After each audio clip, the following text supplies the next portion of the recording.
দেখতে দেখতে বয়স তো কম হয় নাই।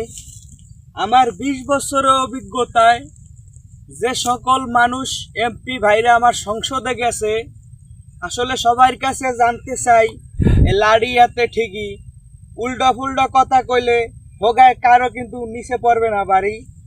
তো আমার হিসাবে জানার উচিত, বাংলাদেশে আমার মতন আপনার মতন মানুষ যারা শহীদ হয়েছেন, যারা হাদি ভাইয়ের মতন মানুষকে বাংলাদেশ থেকে খুয়াইছি, তার বিচার কেন এখনো পর্যন্ত বাংলাদেশে হয় না?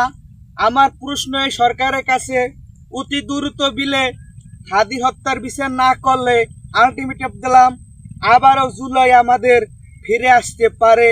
তো এই সরকারের কাছে জানতে চাই, অতি দ্রুত বিলে আমার হাদি ভাইয়ের হত্যার বিচার অতি বাংলাদেশে দ্রুত বিলে করতে হবে। কথাটা মাথায় সেভ কর।